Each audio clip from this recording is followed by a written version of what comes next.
اسرائیل ایٹمی طاقت کیسے بنا؟ دوستو، اسرائیل کو ایٹمی طاقت بنانے میں نہ صرف جرمنی، برطانیہ، فرانس اور امریکہ نے مدد کی، بلکہ اسرائیل نے ان ممالک کے فیچرز، بلیو پرنٹس اور یورینیم اور دوسرے مٹیریل جو نیوکلیئر ہتھیار بنانے کے لیے ضروری ہوتے ہیں چوری کیا۔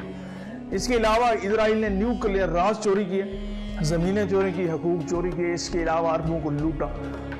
ان تمام چیزوں کے اوپر دنیا کی سپر طاقتیں کیوں خاموش ہیں؟ اسرائیل کچھ مانے یا نہ مانے، لیکن حقیقت یہی ہے کہ اسرائیل ایک نیوکلیئر ریاست بن چکا ہے۔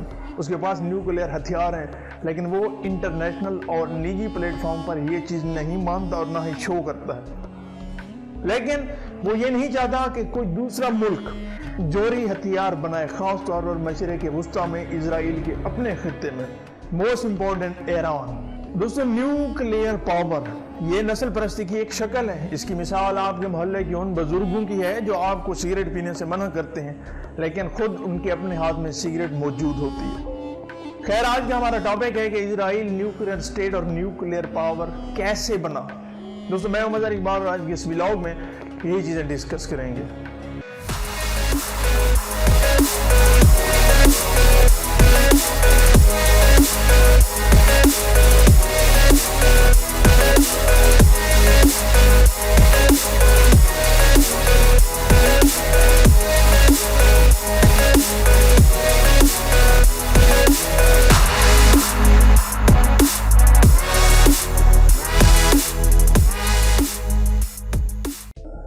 اسرائیل کا ایٹمی طاقتور بننے کی کوشش اسرائیل کے بننے سے پہلے شروع ہو گئی تھی، جب یہ وجود میں نہیں تھا، لیکن یہودیوں نے سوچ لیا تھا کہ ہم ایک ایٹمی طاقت بنیں گے، ہم ایک ملک بنائیں گے جس کو ہم نے ایٹمی اسٹیٹ بنانا ہے۔ اور اس کے پہلے وزیر اعظم ڈیوڈ بن گوریون نے اس کے متعلق سوچنا شروع کر دیا تھا، جو اسرائیل ملک بنانے اور اس کو ایٹمی طاقت بنانے کے حامی تھے۔ لیکن جب اسرائیل وجود میں آیا، جب وہ بنا، تو اس وقت فائنینشلی سٹرونگ نہیں تھا، اس کے ساتھ لیک آف دا ٹیکنیشین، عسکری وسائل کی بھی کمی تھی، تو ان حالات میں اسرائیل کو ایٹمی پاور بنانا مشکل تھا۔ پھر جیسا کہ آپ کو پتا ہے کہ یہودی دنیا کی شاطر اور تیز ترین قوم ہے، تو اس نے ایٹمی پاور بننے کے لیے ہر حربہ استعمال کیا، لیگل اور انلیگل، کہ اسرائیل ایٹمی پاور کیسے بنے۔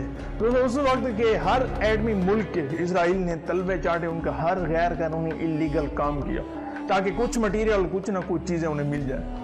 اسرائیل نے ایٹمی ریاست بننے کے لیے امریکہ، فرانس، جرمنی، برطانیہ اور یہاں تک کہ ناروے جیسے ملک کے ساز و سامان پر نہ صرف انحصار کیا، بلکہ ٹیکنیشین بھی انہی سے لیے۔ مزے کی بات یہ ہے کہ یہی ملک چاہتے ہیں، یہ ملک مہم چلا رہے ہیں کہ کوئی ملک ایٹمی ہتھیار نہ بنائے، خاص طور پر مسلم کنٹری۔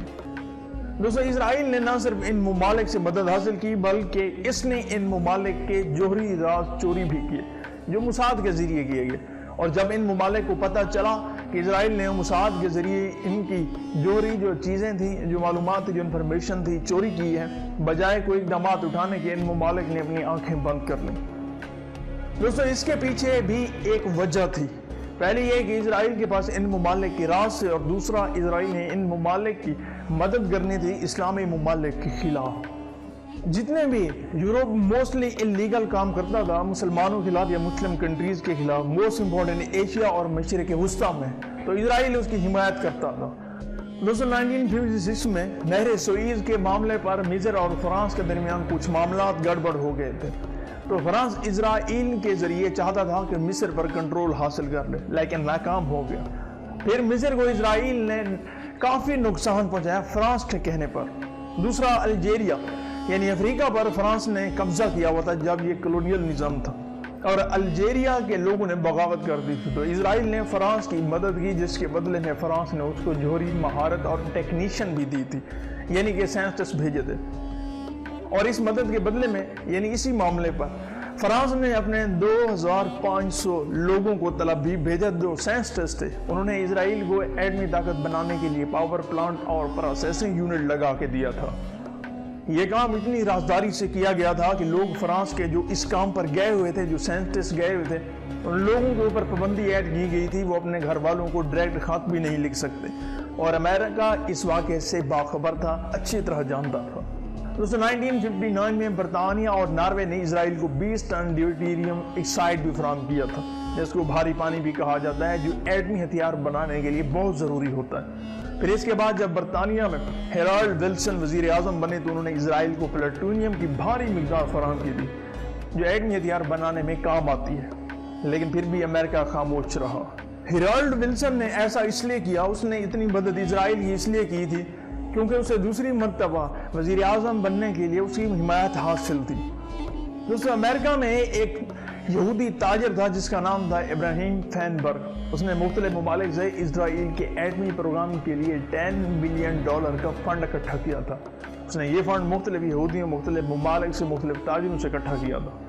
دوستو، ارجنٹائن اور جنوبی افریقہ کے مختلف امیر ریاستوں نے اسرائیل کی حمایت کی تھی، لیکن اسرائیل نے نہ صرف مٹیریل اور مہارت خریدا تھا بلکہ چوری بھی کیا تھا۔ دوستو، یہ چوری اور انفارمیشن اکٹھی کرنے کے لیے اسرائیل کی 2 خفیہ ایجنسی کام کرتے ہیں، جس میں مرد اور خواتین دونوں کام کرتے تھے۔ اس کی اس ٹیم میں لاکھوں لوگ شمار ہیں۔ دوستو، اس ٹیم میں مختلف قسم کے لوگ شمار ہیں۔ دوستو، ایک ہالی ووڈ عرب بدی یہودی پروڈیوسر جس کا نام تھا آرنون ملچن، وہ اس اسرائیلی جاسوسی نیٹ ورک کا حصہ تھا۔ اسرائیل کی جتنی بھی جاسوسی اور انٹیلیجنس کی ایجنسیاں ہیں، یہ نائٹ کلب کے ذریعے موسٹلی کام کرتی ہیں، کلب، پب، اس طرح کی چیزوں میں، اور ملٹن ایک نائٹ کلب کا حصہ تھا۔ اس کاموں میں یہ ان کا ہاتھ بٹاتا تھا۔ یورینیم جیسی ایٹمی ٹیکنالوجی حاصل کرنا اور سینٹریفیوجز کے بلیو پرنٹس کی تصاویر کھینچنا، جس کے لیے جرمنی کے ایک عہدیدار کو ایک اچھی خاصی رقم دی گئی تھی، ایک رشوت دی گئی تھی۔ اسرائیل نے یہ بلیو پرنٹس چوری کیے تھے۔ پھر میں آپ کو بتاتا چلوں کہ یہ بلیو پرنٹس ایک مرتبہ ڈاکٹر قدیر نے بھی چوری کیے تھے جب ایٹمی ہتھیار بنا رہے تھے۔ دوستو، 1986 میں اسرائیل کی ایک لڑکی تھی جس کا نام تھا موروڈو چائیوانو۔ وہ نیوکلیئر ٹیکنیشین تھی۔ اس نے برطانیہ کی پریس کو اسرائیل کے نیوکلیئر پروگرام کی خفیہ تصویریں بھیجی تھی، لیک کی تھی۔ اس وقت وہ اٹلی میں مقیم تھی۔ بعد میں موساد نے اس کو ہینڈ ٹریپ کیا اور اسے لالچ دے کر واپس اسرائیل لایا گیا۔ پھر اس نے اعتراف بھی کیا، جرم قبول کیا کہ اس نے یہ کام کیا ہے۔ اس کے بدلے میں اسرائیل کی حکومت نے اس کو 18 سال کے لیے قید کی سزا سنا دی تھی۔ تو یہ سزا سنانے کا مقصد یہ تھا کہ اسرائیل کی کوئی بھی خفیہ چیز، کوئی سیکرٹ باہر لیک نہ کیا جائے کسی بھی لالچ میں آ کر۔ اور دوسرا یہ کہ اسرائیل کہیں بھی شو نہیں کرنا چاہتا کہ وہ ایک ایٹمی پاور بن چکا ہے۔ ایک تو وہ ایٹمی پاور ہے، دوسرا اس کے بعد ایرن ڈوم سسٹم بھی ہے ایک ایٹمی پاور کو روکنے کے لیے۔ دوستو، ایک مرتبہ 1979 میں ایک امریکی سیٹلائٹ جاسوس نے جنوبی اٹلانٹک سمندر میں اسرائیلی جوہری تجربے کی فلیشز کو ریکارڈ کیا تھا، لیکن امریکہ کو جب پتہ چلا پھر بھی وہ خاموش رہا۔ دوستو، اس وقت امریکہ کا صدر جیمی کارٹر تھا اور اس کو دوسری بار صدر بننے کے لیے اسرائیل کی مدد چاہیے تھی، اور وہ آج اسرائیل کے پاس 80 سے لے کر 400 تک نیوکلیئر ہتھیار موجود ہیں، اور پوری دنیا جانتی ہے کہ اسرائیل کے پاس ایٹمی ہتھیار موجود ہے، لیکن پھر بھی دنیا خاموش ہے۔ اور اگر کوئی مسلم کنٹری ایک ایٹمی ہتھیار بنانا چاہے تو پہلے تو جو یہ ملک میں نے اوپر بیان کیے ہیں جو اسرائیل کو مدد کر رہے تھے ایٹمی طاقت بننے میں، وہی مخالفت کریں گے اور مسلمانوں کے اوپر دہشت گردی کا مقدمہ چلا کر نیٹو کے ذریعے حملہ کر دیں گے، جیسا وہ کرتے آئے ہیں افغانستان کے اوپر، اسرائیل کے اوپر، اور دوسرا مسلم جتنے کنٹری ہیں، یمن، عراق، شام، اور اس کے ساتھ تجارت کی مختلف پابندیاں بھی لگا دیں گے اور نام ان کا گرے لسٹ میں لکھ دیں گے۔ یورپ نے جس کی لاٹھی اسی کی بھینس والا فنڈا اپنایا ہوا ہے۔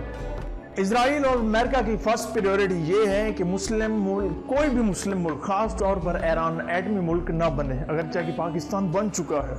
مزے کی بات میں آپ کو بتاتا چلوں کہ اقوام متحدہ میں ایک معاہدہ طے پایا تھا دوستو، جس کے اوپر 197 ممالک نے دستخط بھی کیے تھے کہ کوئی بھی ملک ایٹمی ہتھیار نہ بنائے گا اور نہ ہی وہ بنا سکتا ہے۔ اس معاہدے کا نام تھا TPN۔ اور یہاں پر ایک بات قابل غور یہ ہے کہ اسرائیل نے اس معاہدے پر دستخط نہیں کیے بلکہ اس نے ایٹمی ہتھیار بھی بنا لیے، پھر بھی امریکہ نے اسے کچھ بھی نہ کہا۔